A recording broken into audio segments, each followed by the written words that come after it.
done something, because they don't do this. They don't know. They wouldn't know where to begin, and if they did it would cost them 100 times more. So I would say he should call the governor and Kristi, and I'm sure you'd give him because his state is a disaster, and he doesn't do this. Well, they have the original Alcatraz, so you guys could approve him being able to set one of these up over there. I'm sure the secretary would be happy to do that and provide. My sense is he's probably not going to bite on that, but I don't know that they'd be able to come in at cost because they tried to do this high-speed rail. They spent like $150 billion, no tracks. We've got a privately funded rail in Florida from Miami to Orlando. It costs the taxpayers zero, and it's very successful. So it's just a much different approach between states. We're not going to let him get anywhere near Alcatraz. It'll cost 100 times more than they thought. Now, he ought to come here and study this because he could learn a lot. Where's the first person checking into the room, sir? Tomorrow.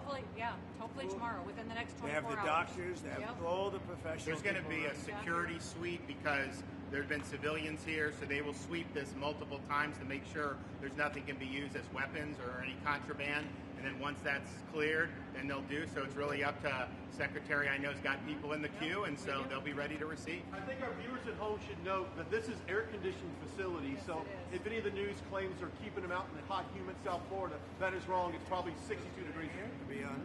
Or 72. Hey, Biden wanted me in here. Okay, he wanted me. It didn't work out that way, but he wanted me in here. What's your expectation of what this will do for the speed and force of deportation? A lot of things, and they're both telling me that these people come in here, they want to go home. And they want to go home, so we immediately send them home, where it's appropriate. Now, if somebody's a real killer, we don't send them anywhere. We put them in a maximum security. Look, what we inherited from this guy, this incompetent man, and his administration, which wasn't incompetent, it was radical left, lunatic, communist, whatever you want to say. I know most of them. What we inherited should never, ever be forgotten. What they've made us do. This is all because of an open border policy where 25 million people flowed in. From all over the world, from prisons, from all over the world they flowed in. For no reason whatsoever. We had, when I left, we had a very powerful border. We had no problem.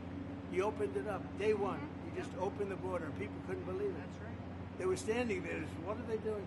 They said, go in. That's it. You look at the first day tapes. They opened it up and they said, go in, and that's where all of this began. But this is an amazing thing that they've done here.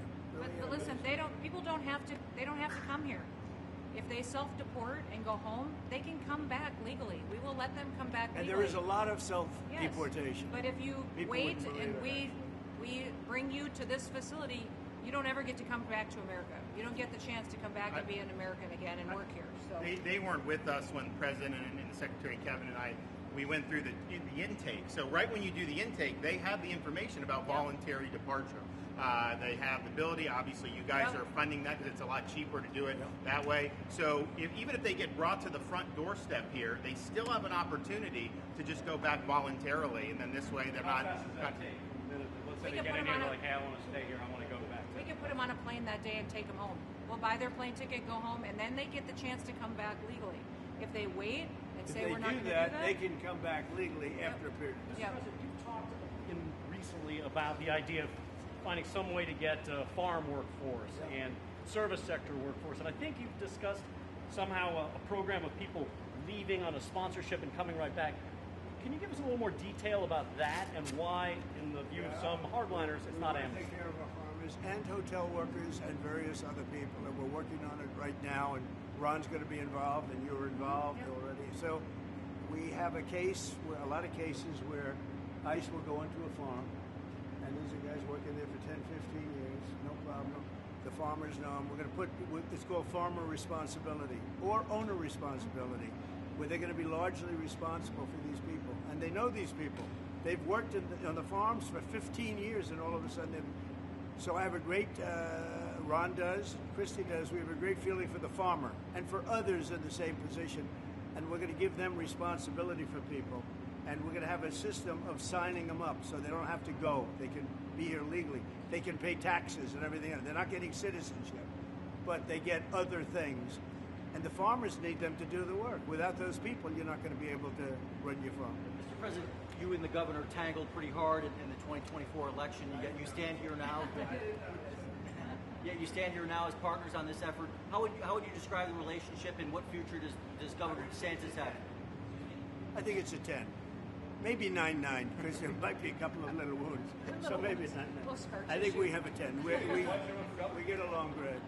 Well, the thing about it is, I endorsed him immediately in January 2024. I raised one of his PACs millions and millions of dollars, and obviously we saved him a lot of money in Florida because Florida was a deep red state.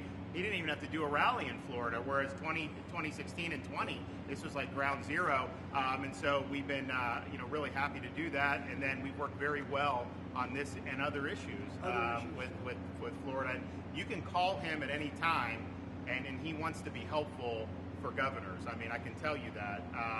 We did Hurricane Helene last year. You didn't hear from the president at the time then. But with President Trump, we know immediately. You just make the phone call. Yeah, as a follow-up question, I'm sorry, like another thing you inherited. How firm are you going to be with Netanyahu about ending the war in Gaza? Very firm. But he wants it too. I will tell you. He's coming here next week. He wants to end it too. We had a tremendous success with Iran. They won't have me. Somebody said, "When are you going to sign?" I said, "Sign? They are so bombed out." Did you see the report issued this morning? The place was decimated. It'll be years before anybody even gets down there. So that's not a priority, but we'll have a report and we'll have whatever we want. We'll get whatever we want from Iran. And I think, and I hope they want to have a good country. They have massive sanctions right now, biting sanctions.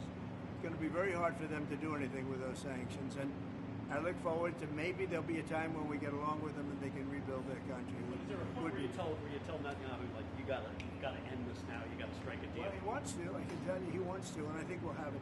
I think we'll have a deal next week. That's what I think. Mr. President, do you intend to announce your pick for successor to Jay Powell earlier than say, or as early as say this summer or this fall? Will I do something about who it's going to be? Yes. I don't know. Hey, he'd be a good candidate. You might do that. She'd be a good candidate too. Anybody would be better than Jay Powell. No, he's causing us a fortune because he keeps the rate way up. I think it's Trump derangement syndrome personally, but we have a very strong country. We're the strongest country. Look, our country right now is at a level that we haven't seen for 40, 50 years. What we're doing now is nobody's seen anything like it. I told you, I was in the Middle East. The King of Saudi Arabia said to me very strongly, he said, "You know what? A year ago you had a dead country. Now you have the hottest country in the world." We do. We have the hottest country in the world. Thank you very much. When are we going to see that exemption for farmers? And what about other We'll be seeing it over the next What couple about of years. construction and other industries? Also, those type of industries. Will Kilmore Abrego Garcia be the first inmate here?